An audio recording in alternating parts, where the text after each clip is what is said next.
Selamat pagi semua. Pada kesempatan pagi hari ini kita akan mempelajari sejarah. Materinya akan kita pelajari adalah latar belakang dan tujuan kedatangan bangsa Eropa ke Indonesia. Sebelum kita mulai, mungkin ada yang tidak ada hari ini ke kelasnya.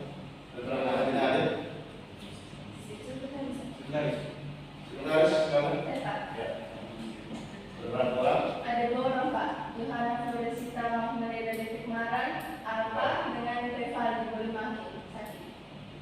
Oke. Sebelum kita mulai pada hari ini, marilah kita mengawalinya dengan doa.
Tentang perdagangan Islam ataupun dalam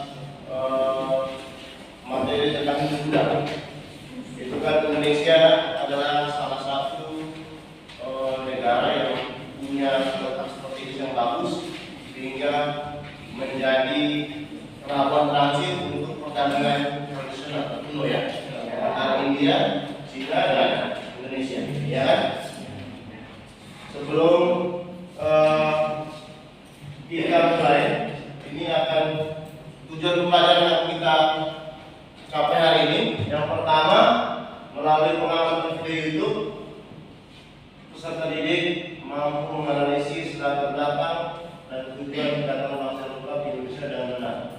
Kemudian tujuan yang kedua adalah melalui ceramah variasi, peserta didik dapat mengaitkan kronologi kedatangan bangsa Eropa ke Indonesia dengan benar.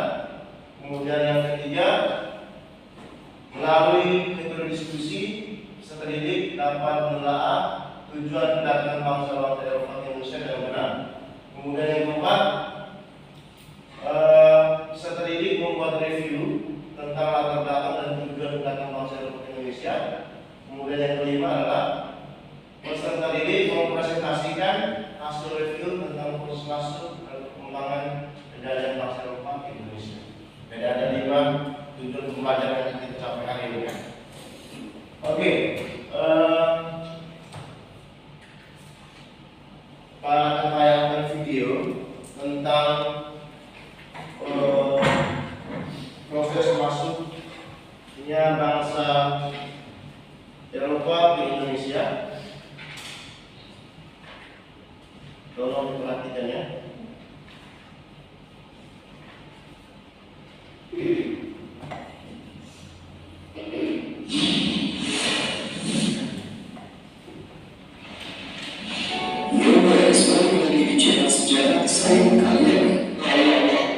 Video kali ini kita dapat bahas tentang faktor-faktor yang mendorong bangsa Eropa keluar dari benua untuk mencari daerah yang kaya sumber daya alam. Kalau sobat Israel tahu, di mana Eropa tidak menghasilkan sumber daya alam seperti benua Asia dan Afrika. Maka dari itu, orang Eropa harus melakukan kerjasama perdagangan dengan negara Asia dan Afrika untuk mencukupi kebutuhan mereka. Kegiatan perdagangan ini biasanya dilakukan di sekitar Laut Mediterania dan Laut Hitam.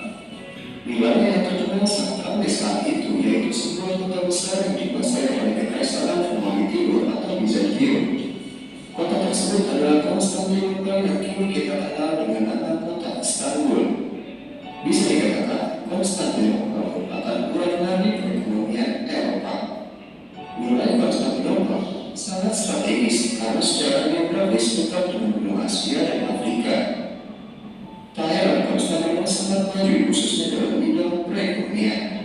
Hegemoni bangsa Eropa berubah ketika Kesultanan Ottoman menyerang Garis. Di bawah kepemimpinan Sultan Mehmed II Sultan Al-Fatih, Kesultanan Ottoman mampu merebut kota Konstantinopel dari kekaisaran Bizantium. Nah, disinilah merupakan awal mula guncangan ekonomi bangsa Eropa. Kesultanan Ottoman memblokade akses perdagangan antara Eropa. Akibatnya akses antara Eropa dengan Asia Afrika terputus. Hal ini tentunya sangat mempengaruhi ekonomi Eropa yang keras. Orang-orang Eropa mulai kesulitan mencukupi kebutuhan ekonomi mereka. Nah, muncullah inisiatif Eropa untuk mencari jalur perdagangan baru dan juga menemukan daerah penghasil barang dagang, tentunya agar bisa dibeli dengan lebih murah. Kenapa? Karena kita tidak punya uang. Karena kebutuhan Eropa karena Turki ditolak. Penjelajahan samudera bangsa Eropa mencari sumber daya dimulai. Untuk melakukan pelayaran samudera, pastinya bangsa Eropa tidak hanya bernekat bebas. Mereka membekali diri mereka dengan pengetahuan dan teknologi. Pada abad ke-15, bangsa Eropa sudah menikmati alat penemuan, di mana penemuan baru yang belum pelayaran samudera ditemukan. Penemuan yang telah ditemukan diantaranya yaitu pengetahuan navigasi, perkapalan, kompas, teropong, dan pemetaran. Hal tersebut tentunya dapat memudahkan bangsa Eropa dalam melalui samudera untuk mencari daerah baru. Di abad yang sama, bangsa Eropa cukup dibutuhkan untuk kisah perjalanan Marco Polo ke dunia timur yang telah dilakukan dari tahun 1271 hingga tahun 1292. Perjalanan tersebut dibutuhkan menjadi sebuah buku berjudul The Travels of Marco Polo atau ilmu ekonomi yang pertama kali terbit tahun 1477. Buku ini mengisahkan tentang kekayaan alam dunia timur di Asia. Perjalanan Marco Polo inilah yang menginspirasi bangsa Eropa untuk berlayar ke dunia timur yang dikisahkan sangat kaya raya akan sumber daya alam. Di sini ada yang percaya mengingat Anda sob.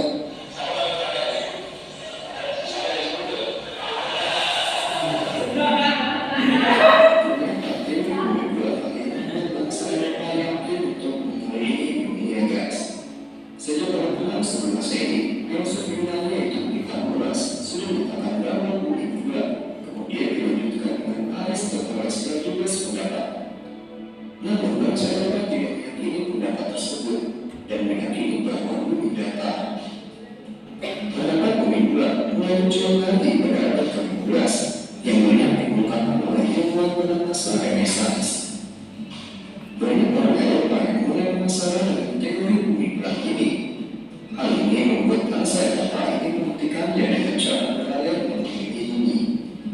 Logikanya, jika bumi berbentuk bulat seperti bola, ketika kita berlayar mengikuti satu arah, maka kita akan kembali ke tempat semula. Tidak hanya kalau bumi berbentuk datar, saat berjalan ke sana, kita bakal jatuh ke ujung dunia. Oleh Yesus yang dimulai oleh Ferdinand 15 pada tahun 1519. Saat 15 membunuh tewas saat peperangan melawan penduduk lokal Filipina. Ekspedisi 16 dilanjutkan oleh wakilnya Sebastian de Elcano yang berhasil kembali ke Spanyol pada tahun 1522. Jelajah seluruh bangsa Eropa pun berhasil untuk mereka mendapatkan apa yang mereka cari, yaitu negara penghasil sumber daya alam. Tapi lama-kelamaan, yang namanya manusia yang pasti ada yang jadi disangka. Pada akhirnya bangsa Eropa yang tergiur menaik alam daerah lain melakukan monopoli perdagangan hingga menuju pada penjajahan. Oke guys, begini teman-teman yang dapat kami bahas ya. Jika kamu memiliki pendapat lain, silakan ketik aja di kolom komentar. Kalau kamu suka dengan video ini, tinggalkan like dan bagikan ke teman-teman. Terima kasih sudah menonton video kami. Akhir kata pesawat.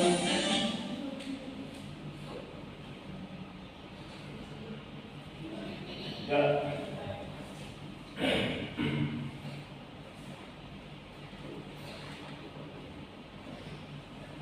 Setelah kalian menyaksikan semua video di atas, menurut kalian mengapa bangsa barat wilayah Indonesia? Indonesia kayak Angkat tangan satu orang. Ya, mari silakan. Indonesia kayak Ya, karena Indonesia kayak apa? Ada lagi yang lain yang kita belum berbeda? Ya, kalian silakan. Runtuhnya kota Konstantinopel. Runtuhnya kota Konstantinopel. Oke. Kelompok ya silakan. Perkembangan ilmu pengetahuan dan teknologi yang modern. Perkembangan ilmu pengetahuan dan teknologi. Ada lagi? Yang lain? Kelompoknya ya, yang silakan. ada teori bulan. Ya, teori yang menyatakan bahwa bumi itu bulat. Ada lagi? Ada lagi? Nadine? Kelompok Nadine? Silakan. Ya. Penjelasan dari Marco Polo. Ya, buku yang menulis perjalanan daripada Marco Polo ke dunia timur ya. Dari itu adalah beberapa faktor-faktor atau latar belakang yang mendorong kedatangan bangsa Eropa ke Indonesia. Oke, kita lanjut ke slide berikutnya. Ya, coba anda perhatikan gambar per 1, 2, 3, dan 4. 5, ada 5 gambar ya. Gambar pertama, coba kelompoknya Joshua. Ini kira-kira gambar apa ya? Apa ya? Layar ya? Kalau ini gambar apa kira-kira? Pertama, peta perjalanan daripada bangsa Eropa. Ada mulai dari Portugis, Spanyol, Belanda, dan Indonesia. Kemudian ini kira-kira gambar apa ini? Ini gambar apa? Gambar globe ya. Kalau ini gambar apa kira-kira? Ini ya, untuk penjelasan. Salah satu adalah Marco Polo yang berhasil menjelajahi ke dunia timur ya. Dari pertanyaan ini kalian sudah menjawab ya. Gambar yang kalian lihat dan video yang kalian amalkan. Kalau ini kira-kira gambar apa? Ini rute jalur perjalanan sebelum kedatangan bangsa Eropa yang kita kenal dengan jalur sutra ya. Utama untuk selalu ya, jalur sutra. Jadi jalur sutra ini digunakan oleh para pedagang kuno seperti dari India yang mau ke Cina atau dari Cina mau ke India. Ada juga para pedagang lain seperti dari negara Persia ya, yang melewati jalur ini. Ini menggunakan jalur darat ya. Dulu orang masih menggunakan bantuan seperti unta ya, untuk membagi gambar unta ya. Ini adalah jalur sutra yang melewati wilayah India, di Pakistan, di pegunungan apa namanya? Pegunungan Himalaya, kemudian masuk melalui Tibet ke Cina ya. Ini adalah gambar apa kira-kira? Yang pertama gambar apa? Ya, ini adalah poster. Ini merupakan hasil karya buatan dari Cina ya, yang diperjualbelikan di jalur sutra. Kemudian yang kedua ini adalah kain sutra. Kain sutra itu dari mana kain sutra? Kain? Benar tadi. Asalnya dari mana? Ini kan kalian bahan bakunya itu dari luar sutra ya. Tapi yang banyak diperjualbelikan adalah negara India. Maksudnya ada film-film India yang menggunakan kain sari itu adalah kain sutra ya.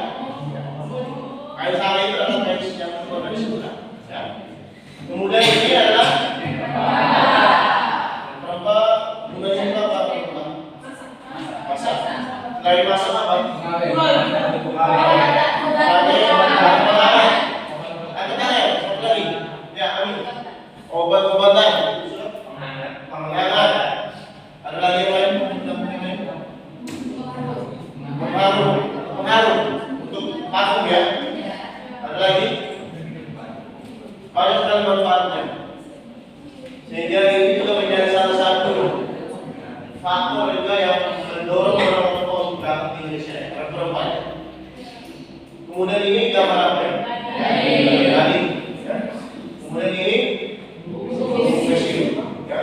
Ini merupakan salah satu bahan dasar yang mereka dapatkan dari Cina untuk di Eropa itu digunakan sebagai bumbu mesin untuk membuat sejarah.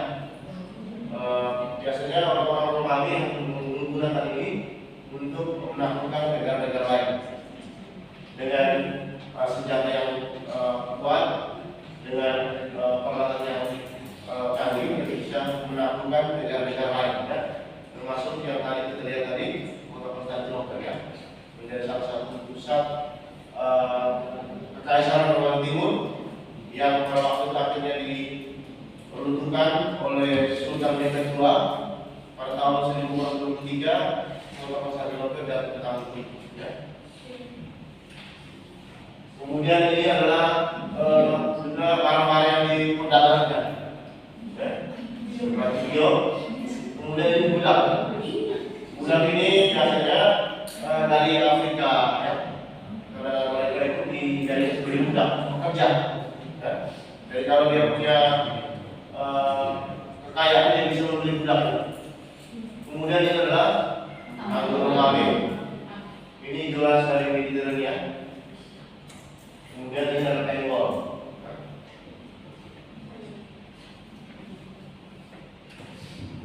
Kemudian ini kita bisa lihat kembali seperti daripada jalur sutra ini, mereka melewati darat-darat menggunakan unta sebagai transportasi darat, melewati unta yang ada di sini.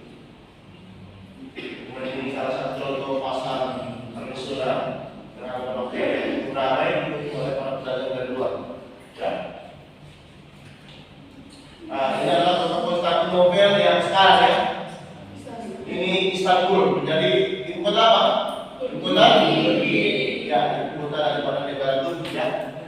Ini adalah kota Konstantinopel yang modern yang disebut dengan kota Istanbul. Istanbul ya. Dia punya letak yang cukup strategis ya, dikelilingi karena tidak di peta itu Turki itu menjadi salah satu negara yang berbangsa langsung dengan Eropa dengan Asia ya, sehingga memang jalur daratnya sangat ramai pada waktu itu. Ya. Kemudian ini adalah salah satu contoh perang yang dilakukan Turki Utsmani melawan Kekaisaran Romawi Timur dan berhasil mengalahkan kota Konstantinopel pada tahun 1453 Masehi. Sehingga tiga kota yang jatuh ke tangan Turki Utsmani, orang-orang Turki atau raja Turki itu memblokade jalur perdagangan orang Eropa ke kota Konstantinopel, Istanbul ya. Sehingga itu juga menjadi salah satu faktor yang mendorong orang Eropa untuk melakukan perjalanan samudra. Ini adalah salah satu kota, ya. Makanya dengan kuasa Romawi. Ini Romawi Timur, ini Romawi Barat. Ini di Italia ya. Ini di Turki, di kota Istanbul. Kemudian ini gambaran tentang runtuhnya kota Konstantinopel dalam perang antara Kekaisaran Romawi Timur dan orang-orang Turki Utsmani. Kemudian ini adalah salah satu tujuan daripada Kekaisaran Romawi Eropa, yang adalah gold, prosper, and glory atau 3G ya. Dan tujuan kedatangan bangsa Eropa ke Indonesia. Kemudian latar belakang faktor yang mendorong. Ya, tadi sudah kalian sebutkan tadi, dan yang terkesan Nobel bisa perjalanan ke Solo, penemuan dari bumi bulat, kompas, dan semangat itu saya tahu semangat itu Islam. Ya, semangat perang salib. Jadi semangat perang salib ini merupakan salah satu semangat yang dimiliki oleh Allah untuk menaklukkan kekuasaan Islam yang ada di seluruh dunia dengan menyebarkan agama Katolik atau ajaran Kristen. Ya.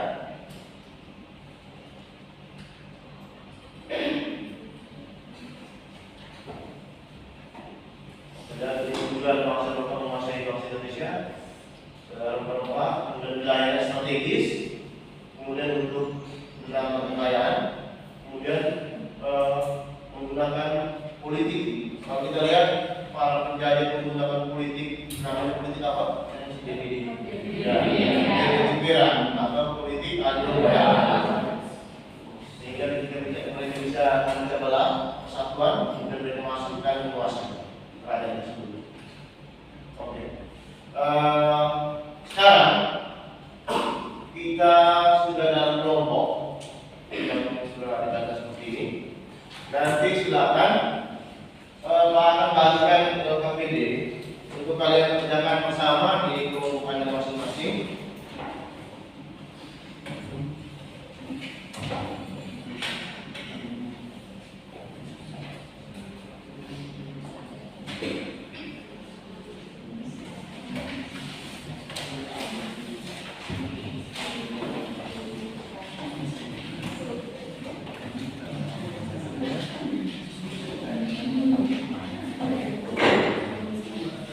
Oke, silakan kalian mengerjakan LKPD itu dalam kelompokannya masing-masing.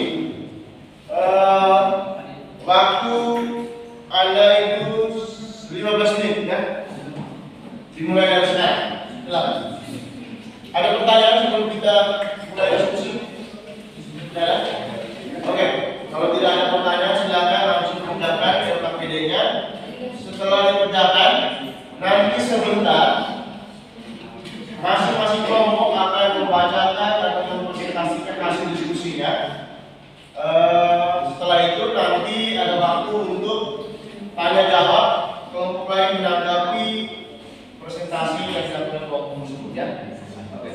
Silakan.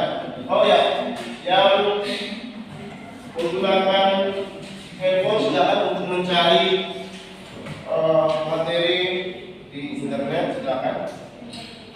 Selain itu bisa gunakan materi untuk mencari informasi di internet. Oke, satu ya. Oke. Silakan.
Silakan.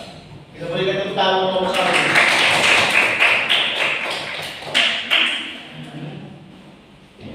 Selamat pagi Pak Guru, selamat pagi teman-teman. Kami dari kelompok 1 akan memaparkan hasil kerja kami tentang latar belakang dan tujuan kedatangan bangsa Eropa ke Indonesia. Kepada teman yang membawakan materi, silakan. Nomor 1, mengapa bangsa Eropa datang ke Indonesia? Apakah hanya demi mencari rempah-rempah? Menurut kelompok kami, selain rempah-rempah, masih ada alasan lain yang membuat bangsa Eropa datang ke Indonesia. Beberapa di antaranya yaitu yang pertama, jatuhnya Konstantinopel pada tahun 1453, perkembangan teknologi pelayaran dan ilmu pengetahuan untuk membuktikan teori bumi itu bulat atau heliosentris oleh Nicolaus Copernicus, kisah penjelajahan Marco Polo, dan semangat Revolution Fiesta atau semangat perang salib, dan adanya semangat 3G, yakni goal untuk memburu kekayaan dan keuntungan, glory memburu kejayaan, superioritas dan kekuasaan, serta gospel untuk menjalankan tugas suci untuk menyebarkan agama. Nomor 2, apa faktor penyebab rempah-rempah tersebut menjadi rebutan bangsa Eropa? Karena pada saat itu bangsa Eropa membutuhkan rempah-rempah tidak hanya sebagai sumber pangan, tetapi juga kebutuhan lainnya, seperti sebagai pengawet makanan, pengobatan, parfum, dan untuk menghangatkan tubuh saat musim dingin.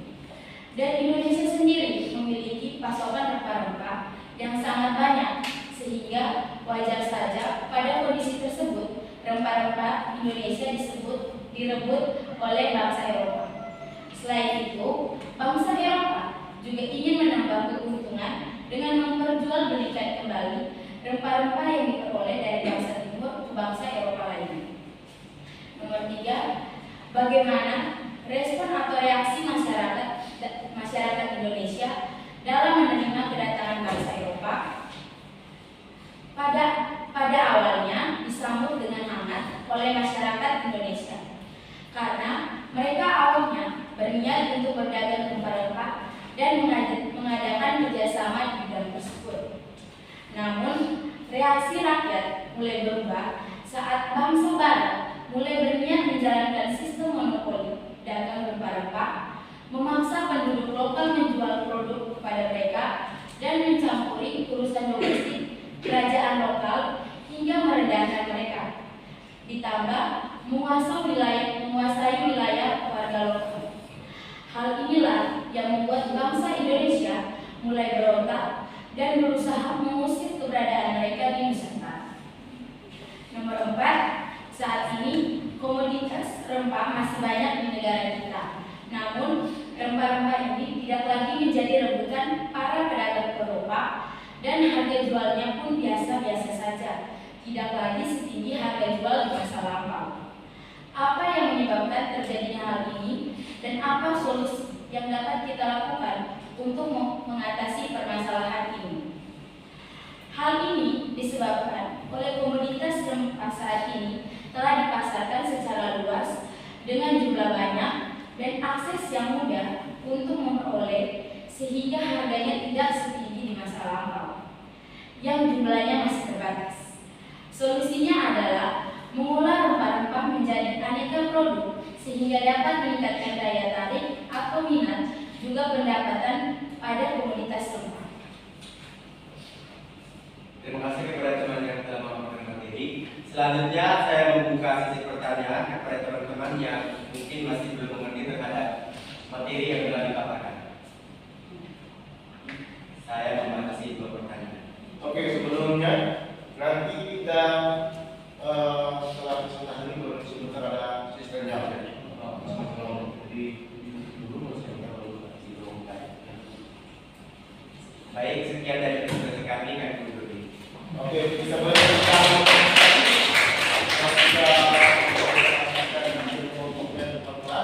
selanjutnya kelompok berikut silakan maju untuk mempresentasikan hasil dari kelompok. Silakan.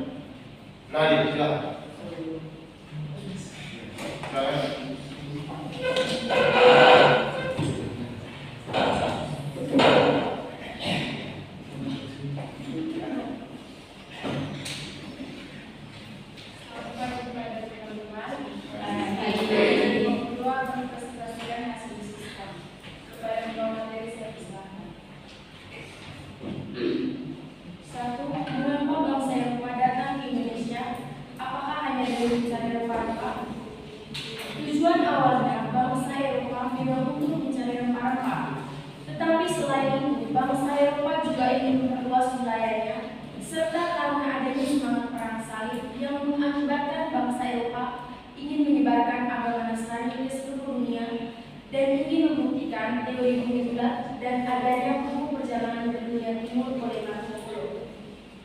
Yang kedua, apa faktor penyebab rempah-rempah tersebut menjadi rebutan bangsa Eropa? Iklim Eropa adalah iklim subtropis, sehingga rempah-rempah sulit tumbuh. Sedangkan bangsa Eropa membutuhkan rempah-rempah untuk mengolah bahan makanan. Hal tersebut mengakibatkan rempah-rempah di Indonesia menjadi rebutan dikarenakan Indonesia banyak menghasilkan rempah-rempah dengan harga yang relatif murah. Faktor lainnya yaitu karena jatuhnya kota Konstantinopel pada tahun 1453 ke tangan Turki Utsmani yang menyebabkan akses bangsa Eropa untuk mendapatkan rempah-rempah yang lebih murah di kawasan Laut Tengah menjadi tertutup. Harga rempah-rempah di Eropa melambung sangat tinggi. Oleh karena itu, mereka berusaha mencari dan menemukan daerah-daerah penghasil rempah-rempah tertentu, yang salah satunya adalah Indonesia. Yang ketiga, bagaimana respon atau reaksi dari masyarakat Indonesia dalam menerima kedatangan bangsa Eropa? Pada awalnya, masyarakat Indonesia menerima dan dengan senang hati menyambut kedatangan bangsa Eropa yang dimana pada saat itu ingin membeli rempah-rempah. Namun ketika bangsa Eropa mulai menjajah bangsa Indonesia, masyarakat Indonesia kemudian mulai merasa tertekan dan tertindas dan menjadi sengsara dan berusaha mengusir bangsa Eropa dari Indonesia. Yang keempat, saat ini komoditas rempah-rempah masih banyak di negara kita. Namun rempah-rempah ini tidak menjadi rebutan oleh para pedagang Eropa dan harga jualnya pun bisa biasa-biasa saja, yang tidak lagi dengan harga jual di masa lampau. Apa yang menyebabkan hal ini terjadi dan apa solusinya? Menurut kami, hal ini disebabkan oleh karena negara-negara Eropa yang sudah menjadi negara maju, sehingga dengan mudah dan cepat dapat mengakali politik negara-negara lain untuk membeli rempah-rempahnya. Sedangkan rempah-rempah di Indonesia, seperti yang kita tahu, para petani Indonesia sangat rendah akan ilmu dan pengetahuan untuk mengelola rempah-rempah seperti yang dibutuhkan oleh negara-negara di Eropa. Oleh karena itu, rempah-rempah kita tidak dibutuhkan. Solusi yang akan kami berikan adalah meningkatkan sumber daya manusia dengan melakukan sosialisasi dan memberikan pelatihan-pelatihan bagaimana cara mengelola rempah-rempah. Sekian presentasi dari kami. Terima kasih. Oke, kemudian Pak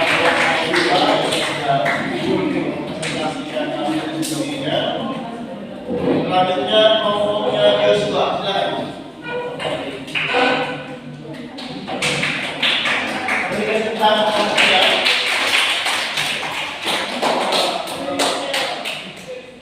Selamat pagi para teman-teman sekalian. Kami dari kelompok 3 akan mempresentasikan hasil kegiatan pertemuan ini.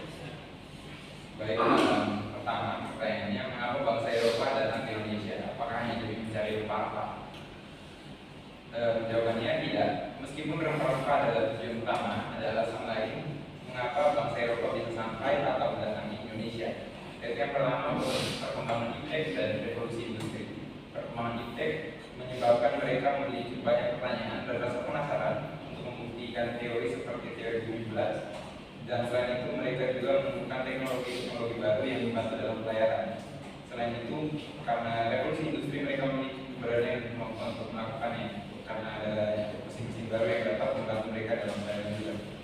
Nomor 2, apakah faktor penyebab rempah-rempah tersebut menjadi rebutan bangsa Eropa? Yang pertama, karena iklim di sana ya bisa dibilang dingin, dan mereka membutuhkan sesuatu untuk menjadi penghangat pada saat musim dingin, sehingga rempah-rempah yang bisa digunakan sebagai penghangat digunakan atau dicari untuk digunakan sebagai penghangat tadi. Yang kedua, penambah cita rasa. Yang ketiga, obat-obatan, dan yang keempat, pengawet makanan. Yang ketiga, bagaimana respon atau reaksi dari masyarakat Indonesia dalam menerima kedatangan bangsa Eropa?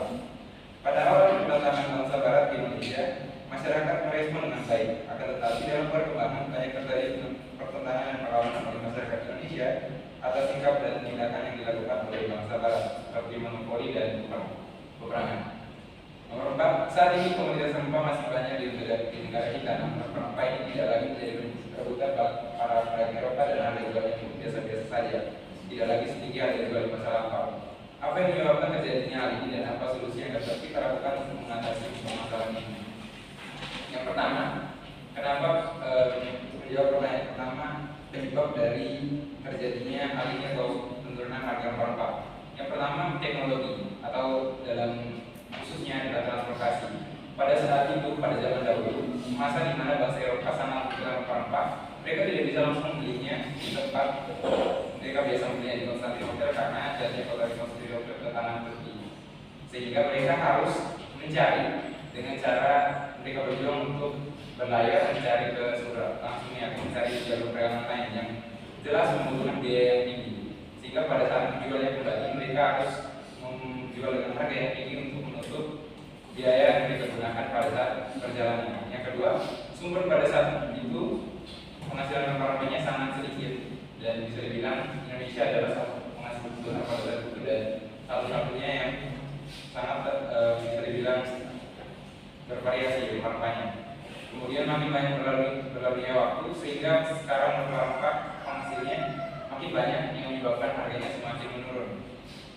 Ketiga, untuk memenuhi permintaan walaupun jumlah ladang yang kita untuk menghasilkan rempah-rempah bisa dibilang banyak, tetapi permintaan masih tinggi sehingga untuk pemenuhannya atau untuk memenuhi skala permintaan yang besar tidak dapat dilakukan karena skala penghasilannya masih bisa dibilang kecil, yang menyebabkan negara penghasil rempah tidak bisa lagi memenuhi semua permintaan yang diberikan oleh bangsa Eropa. Tapi di sini tidak berlaku hukum penawaran rendah permintaan tinggi dan harga tinggi, tetap harganya akan tetap turun.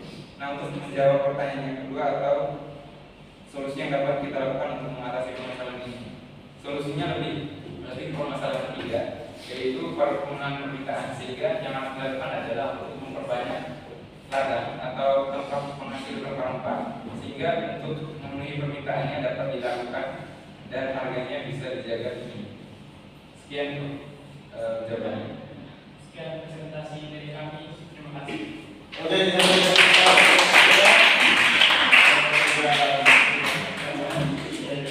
selanjutnya kelompok 4.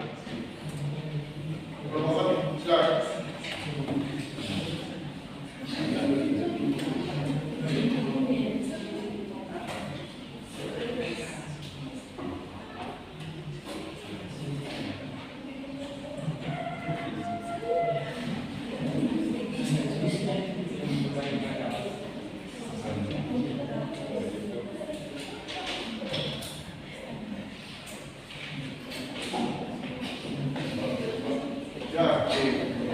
Baik, selamat pagi teman-teman yang baru.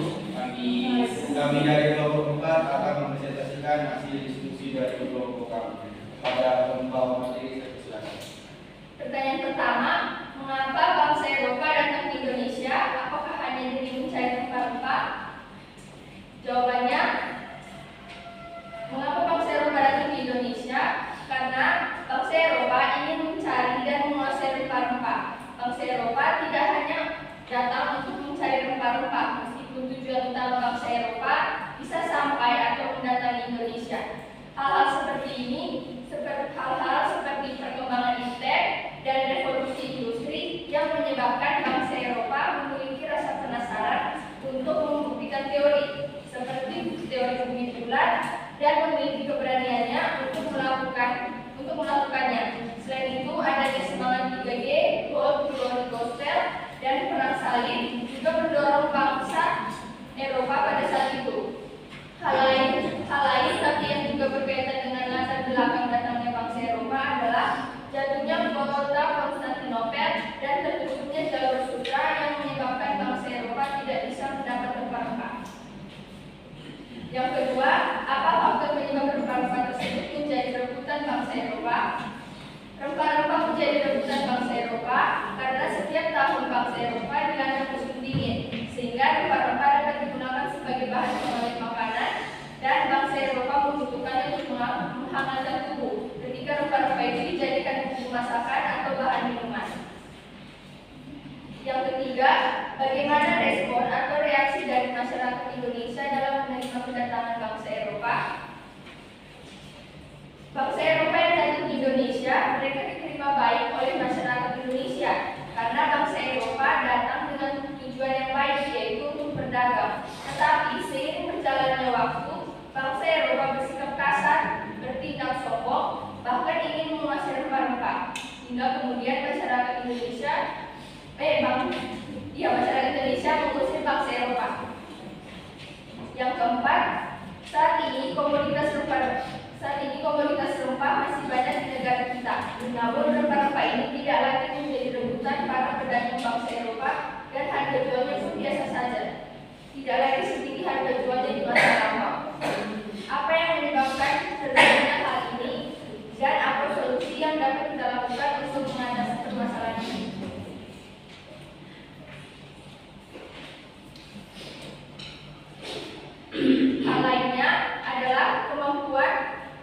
Hal ini adalah kemampuan untuk memenuhi permintaan, walaupun jumlah ladang atau tempat penghasil rempah makin banyak, tetapi permintaannya masih terlalu banyak atau berada dalam skala yang terlalu besar atau internasional.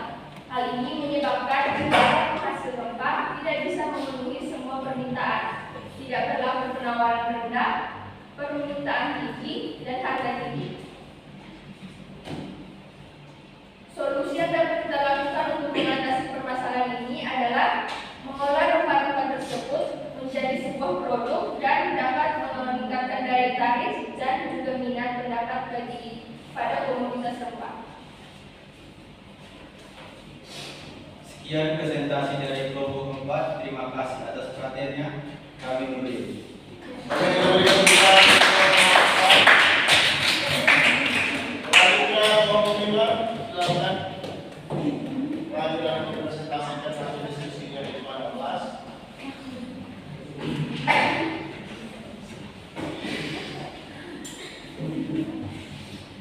Selamat pagi pada teman-teman. Kami dari kelompok 5 akan membawakan materi kami. Waktu dan kesempatan saya silakan pada teman-teman ini. Yang pertama, mengapa bangsa Eropa datang ke Indonesia? Apakah hanya demi mencari rempah-rempah? Jawabannya kami tidak. Memang tujuannya mereka untuk mencari rempah-rempah, tetapi bukan hanya itu. Mereka juga datang untuk menyebarkan agama, memburu kekayaan, dan juga ingin menguasai Indonesia. Selain itu, karena adanya beberapa faktor lain seperti jatuhnya kota Konstantinopel di tangan Turki, semua yang digali atau gold, glory, dan Oscar, serta untuk membuktikan teori-teori yang ada selama ini, yaitu teori bulan dan juga perjalanan Marco Polo. Yang kedua, apa faktor penyebab rempah-rempah tersebut menjadi rebutan bangsa Eropa? Jawaban dari kelompok kami ialah karena harga jual dari rempah-rempah tersebut tinggi dan banyak peminatnya, serta bangsa Eropa juga memerlukan rempah-rempah tersebut sebagai berhangat dan juga buat makan. Yang ketiga, bagaimana respon atau reaksi dari masyarakat Indonesia dalam menerima kedatangan bangsa Eropa? Awalnya, bangsa Indonesia menerima kedatangan bangsa Eropa dengan baik.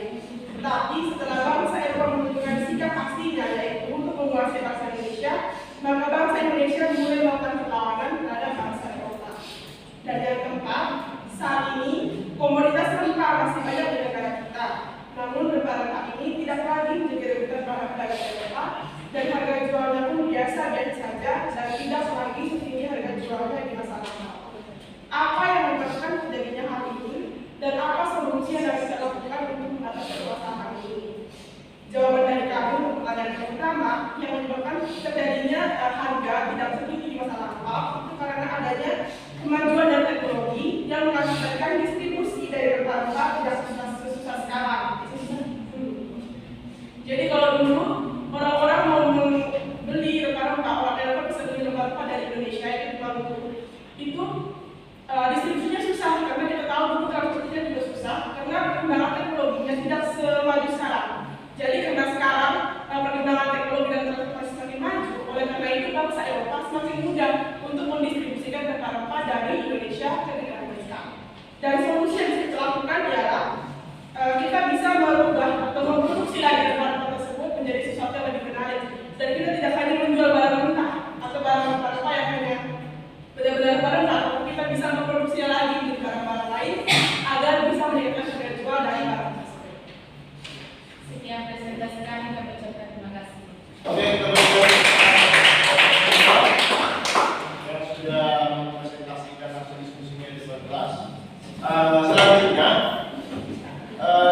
tanya jawab.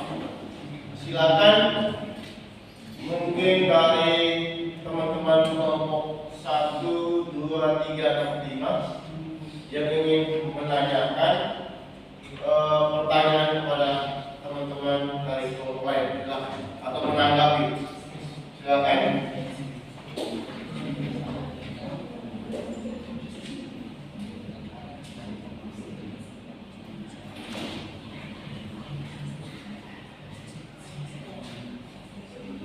Silakan. Ya, Joshua silakan. Ya, untuk semua poin. Terima kasih atas kesempatan yang diberikan. Jadi di sini saya ingin bertanya karena jawaban nomor 3 dari setiap kelompok saya berikan sama, responnya baik pada awalnya dan akhirnya makin lama makin buruk karena masalah selanjutnya seperti kekurangan dan lain-lain. Nah, pada saat awal kedatangan bangsa Eropa, masyarakat dikatakan merespon dengan baik karena tujuannya adalah perdagangan.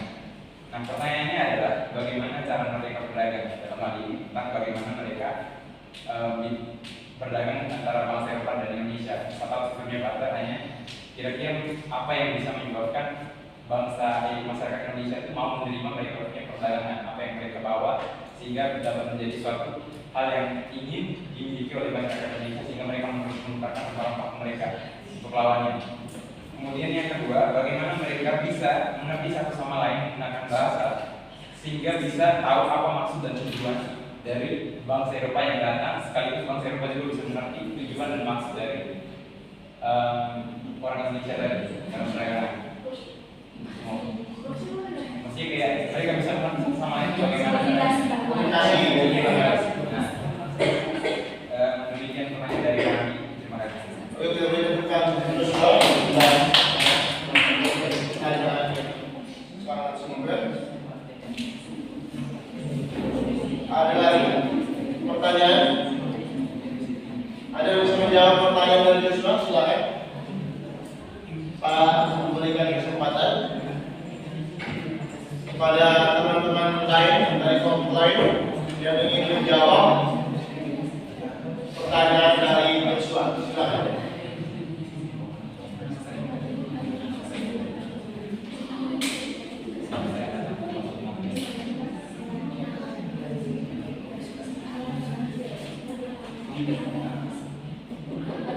Silakan, Ali. Belum satu.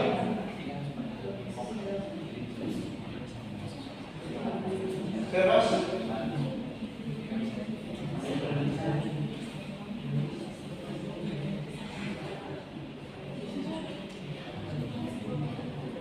Kalau kopinya ini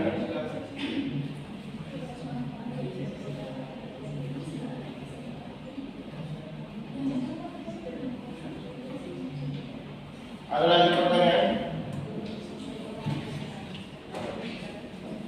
Ada lagi pertanyaan?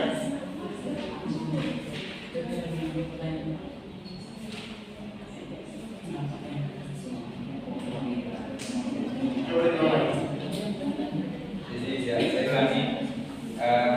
Pertama, bagaimana cara mereka berdagang atau apa yang diperdagangkan oleh bangsa Eropa dengan bangsa Indonesia saat itu sehingga orang Indonesia mau menerima barang yang dibawa oleh bangsa Eropa dan Indonesia mau menyerahkan rempah-rempahnya. Kira-kira bagaimana cara mereka berdagang? Mereka pasti pakai barter. Habis itu barternya barter apa kira-kira?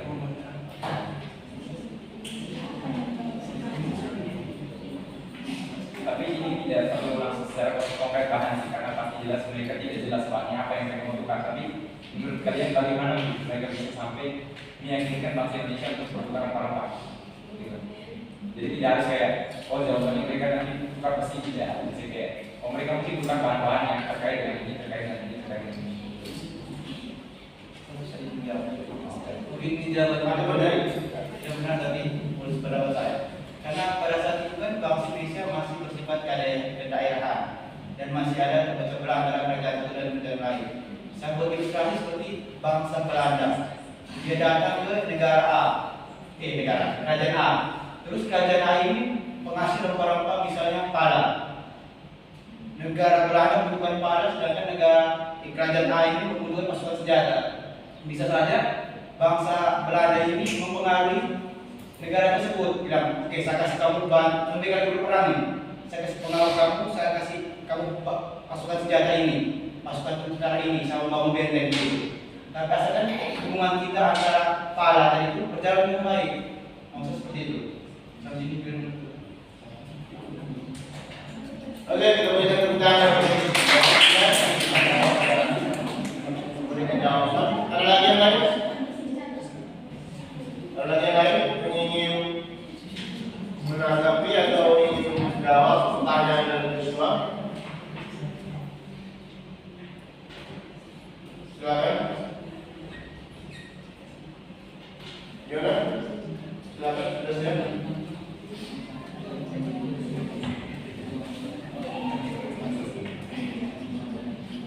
Menurut pendapat Anda,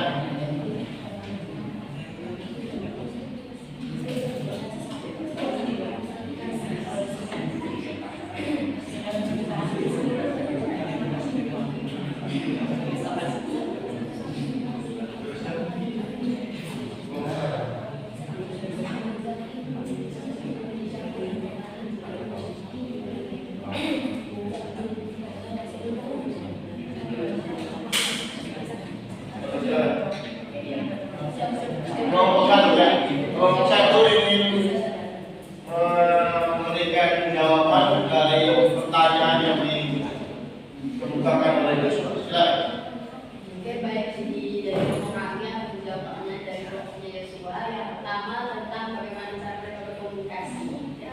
Nah, jadi masa hidup Buddha itu terjadi lebih dahulu sebelum adanya penjajahan bangsa Eropa ini. Jadi yang sudah kita pelajari sebelumnya itu pada zaman hidup Buddha itu kan ada dibagi kasta-kasta. Nah, salah satunya itu adalah kaum Brahmana. Di mana kaum Brahmana ini mereka pada saat itu juga kayak melakukan belajar di luar sehingga mereka dapat mempelajari bahasa-bahasa baru seperti itu. Jadi ada kemungkinan bahwa mereka bisa mempelajari bahasa para penjajah ini seperti itu. Nah, juga mungkin dari bangsa Eropa yang juga mungkin karena ada kemajuan teknologi dan sebagainya juga mungkin mereka juga belajar sedikit-sedikit bahasa yang ada di Indonesia pada saat itu seperti itu. Terus lanjut untuk kalau yang apa? Yang tadi itu bagaimana barter antara bangsa Eropa dan Indonesia mungkin dijelaskan oleh Dora.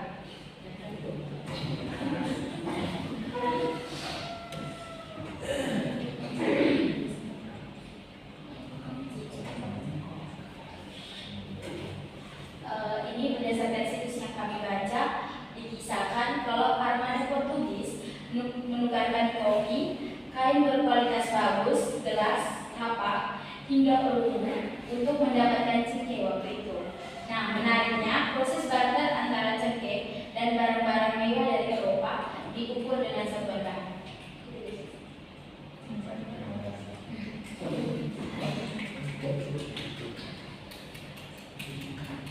Ada lagi? Ya, silakan. Tambahkan ya. Terima kasih untuk waktu pendidikan. Mungkin saya akan menjawab lebih ke pertanyaan yang kedua, yaitu bagaimana cara mereka berkomunikasi. Meneruskan jawaban dari kami, dari kelompok kami dan tadi sudah berdiskusi. Kalau misalkan kami juga tadi bilang kan sebelum Portugis datang itu sudah menyinggung ya. Nah, dari apa yang saya tahu bahwa orang-orang dari luar itu memperdekatkan dirinya dengan orang-orang Indonesia itu selalu dengan cara menikah. Nah, kalau misalkan mereka menikah, otomatis mereka akan selalu terus berkomunikasi dan secara tidak langsung dia akan belajar bahasa dari dia punya pasangan, yang mana pasangannya itu orang Indonesia. Selain itu juga menurut kami, sebelum mereka kesini, mereka pasti akan mempelajari terlebih dahulu kira-kira negara itu negara seperti apa, dan pastinya mereka akan mengetahui juga bahasa yang mereka gunakan, sehingga kalau misalkan mereka terus berbaur dengan orang Indonesia, pastinya kan mereka akan belajar. Jadi cara berkomunikasinya apa? Pastinya orang Portugis yang belajar bahasa Indonesia, karena mereka yang berbeda. Oke, kita berikan jawaban bagus.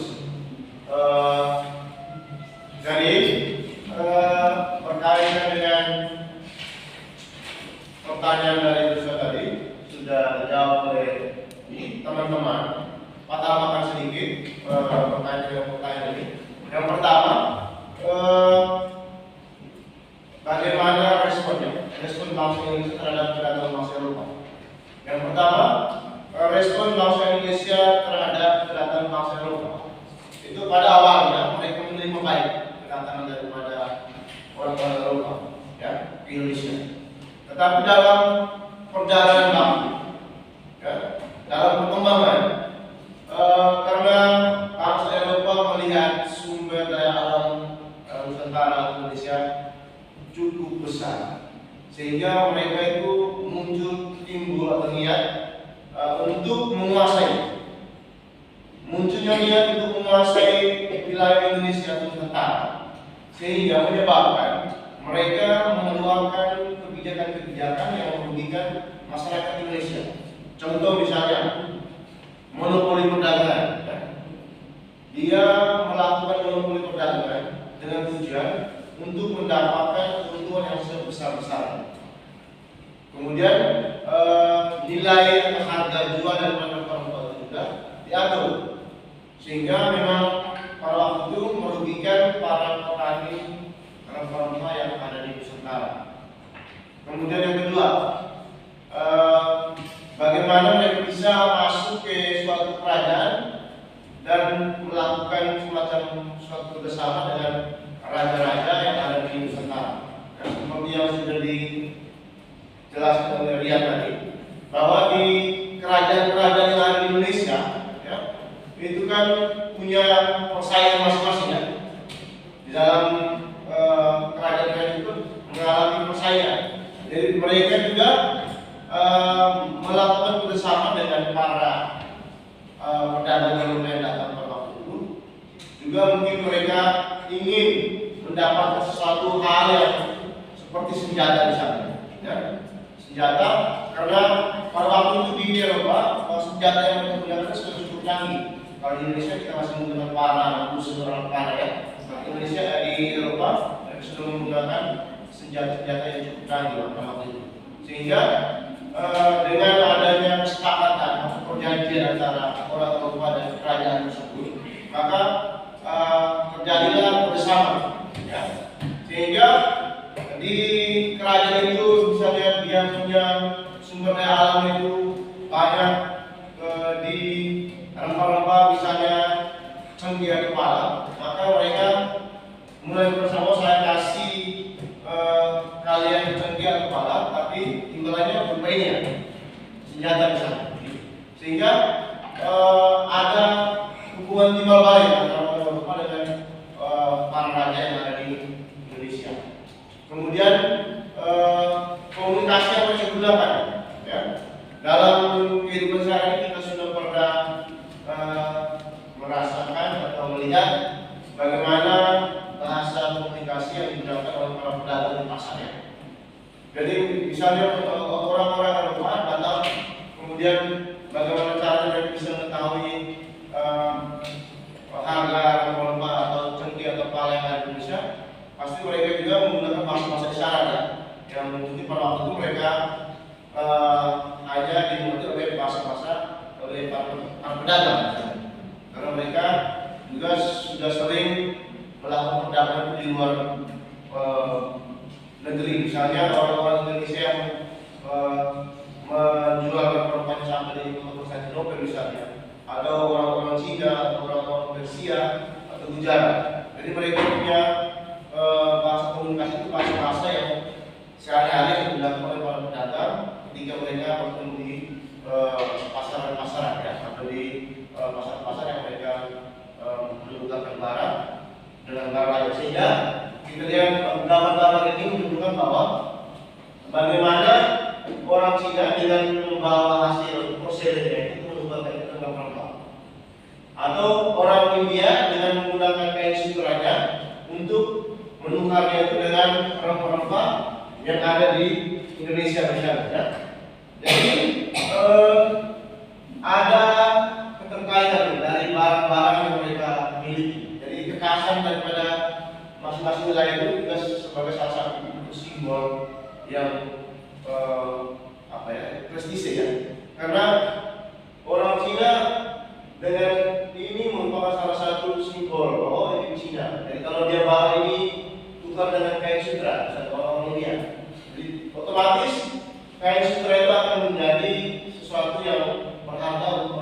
tidak. Dan sebaliknya orang-orang India menganggap ini Roselli ini merupakan hal yang sangat unik, karena di India itu belum ada orang yang memiliki barang ini ya. Paham maksudnya? Sehingga ada semacam nilai sosial itu meningkat ketika orang memiliki barang ini, karena memang jarang ditemukan atau unik ya, karena waktu itu masih sedikit yang dimiliki oleh orang lain. Kemudian misalnya buku mesiu misalnya atau gading. Kenapa kita bisa mengambil apa namanya feedback belakang? Kenapa di Nomere orang menggunakan gading sebagai belis pada saat seorang laki-laki ingin meminang seorang perempuan menggunakan gading? Padahal di Nomere kita tahu bahwa gading itu tidak ada ya. Tapi kenapa bisa kita menggunakan gading sebagai belis? Ya kan? Karena terjadi pertukaran antara barang dengan barang dari satu tempat ke tempat yang lain, sehingga barang-barang ini menjadi salah satu tradisi yang masih dipertahankan sampai sekarang. Ya. Sehingga kalau kita lihat kenapa kain sutra ada di Cina atau Roselli ada di India, karena terjadi pertukaran. Karena dulu belum ada mata uang yang bisa dijadikan sebagai alat untuk membayar jasa. Jadi mereka menggunakan barang-barang ini untuk menukarkan dengan barang satu dengan negara lain. Seperti itu ya. Kalau kita lihat kemarin ke belakang Hindu, Buddha, dan Islam, mereka melakukan perdagangan orang-orang pribumi, kemudian dalam prosesnya terjadilah yang namanya inkulturasi budaya, ya. Terjadi percampuran budaya, sehingga kalau kita lihat ada budaya-budaya India juga ada di Indonesia, kemudian budaya-budaya Cina juga ada di Indonesia, ya. Seperti itu, sehingga terjadi inkulturasi budaya, ya. Oke, mungkin ada lagi yang mau bertanya sebelum kita menutup diskusi. Ada pertanyaan? Tidak ada? Tidak ada ya? Oke, kalau begitu Pak akan membagikan ini untuk post test. Dari masing-masing silakan membaca kembali pertanyaan ini, kemudian dikerjakan secara individu dan sebutan kumpul ya. Sebelum kita belajar.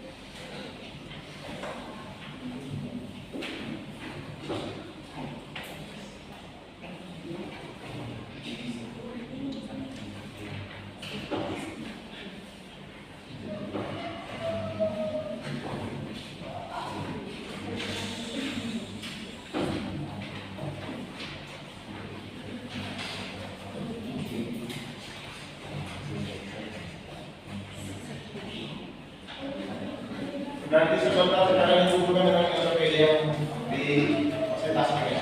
Ya, Pak.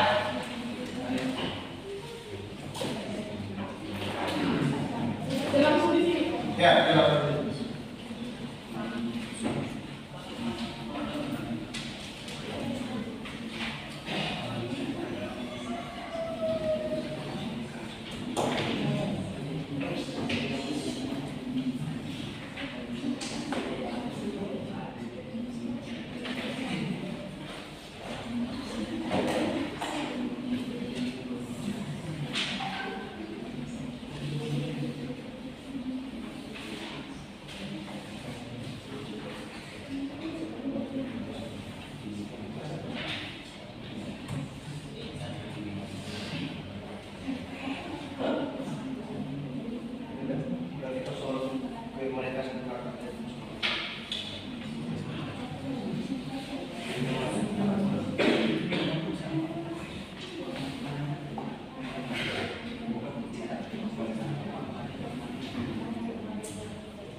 Ada yang sudah habis?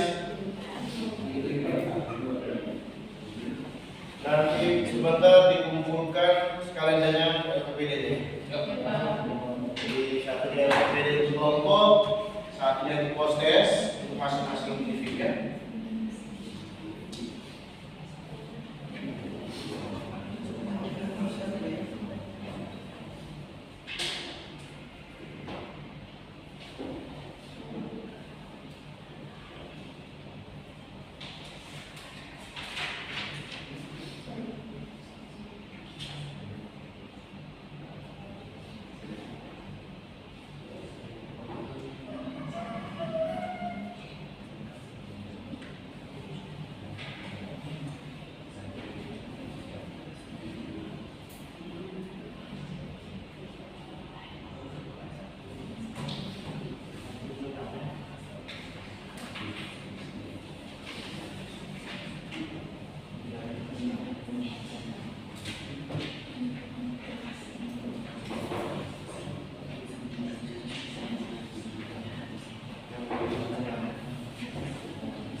Oke, silakan dikumpulkan.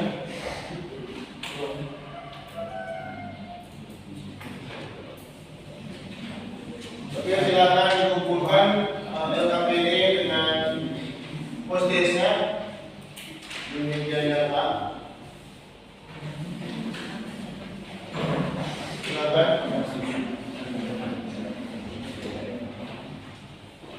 Silakan.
sebelum kita mengakhiri pertemuan kita hari ini, ada yang ingin membuat kesimpulan dari materi yang sudah kita pelajari tadi tentang latar belakang dan tujuan kedatangan bangsa Eropa ke Indonesia. Silakan saya berikan kesempatan yang mau menyimpulkan materi dari pertemuan kita hari ini tentang latar belakang dan tujuan kedatangan bangsa Eropa ke Indonesia. Silakan. Tunjukkan ke saudara pihak, silakan. Maju ke depan. Silakan.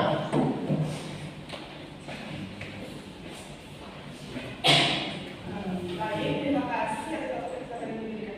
Sebelumnya kami semua mewakili teman-teman yang mengucapkan terima kasih untuk pertemuan ini.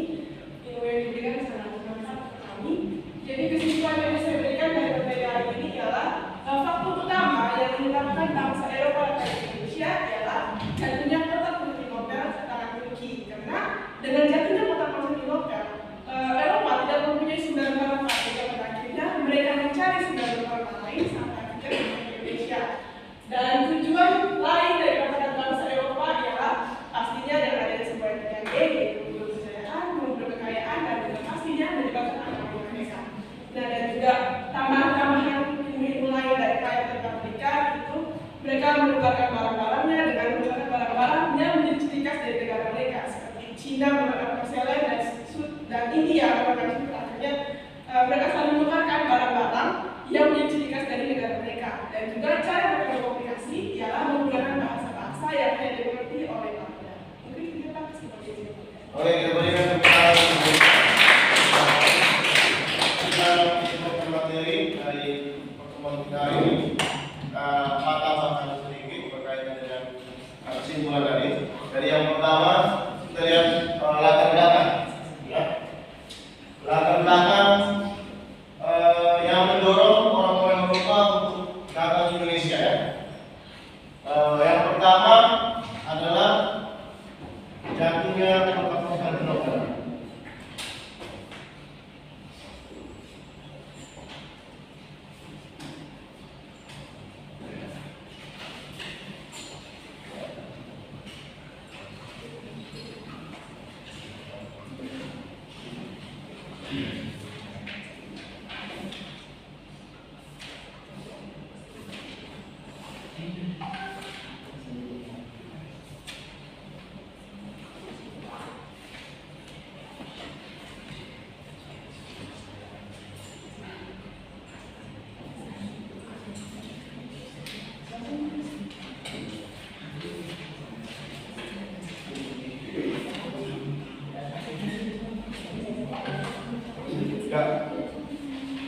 Jadi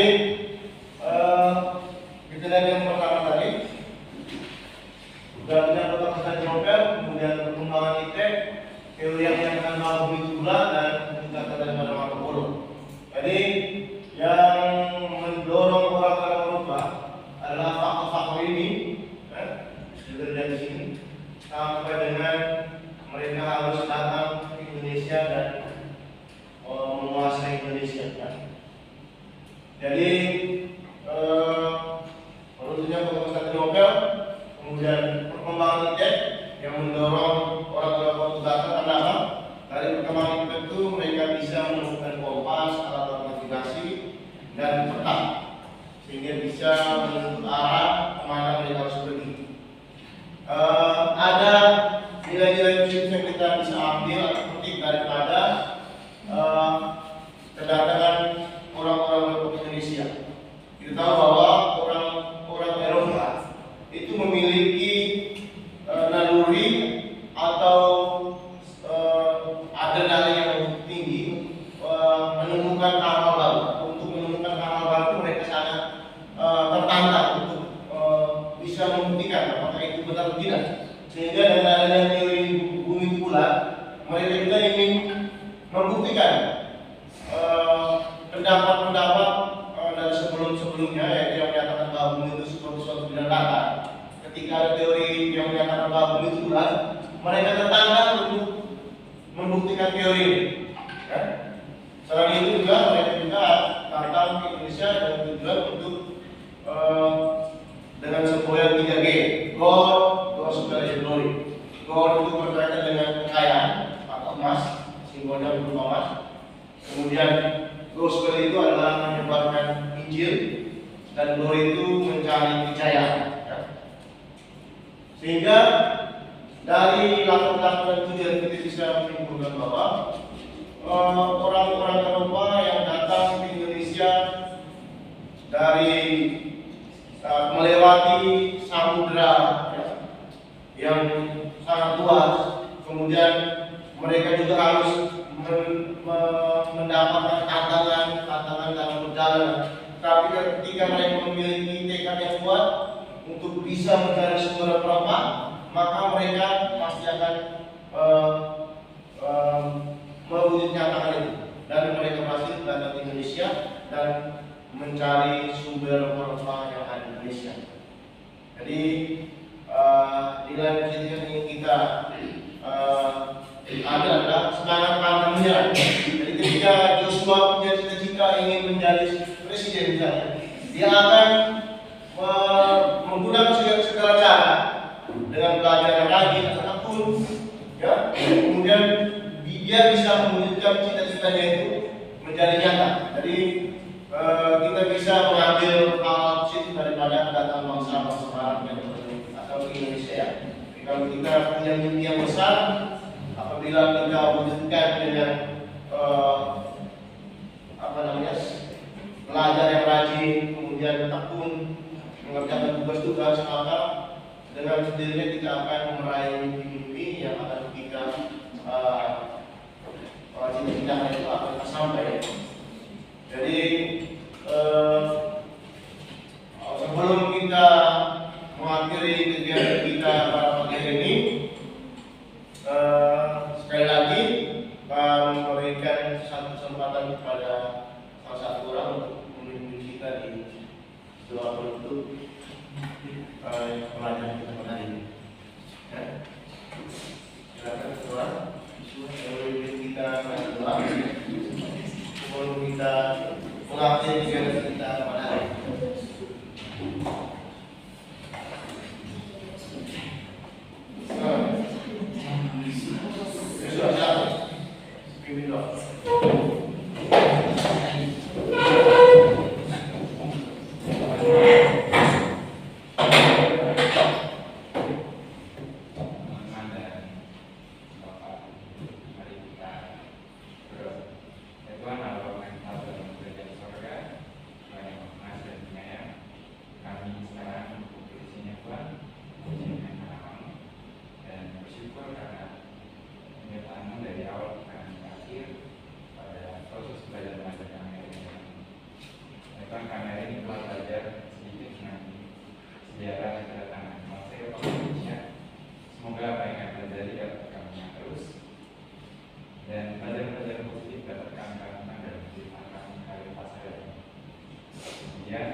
selama di wilayah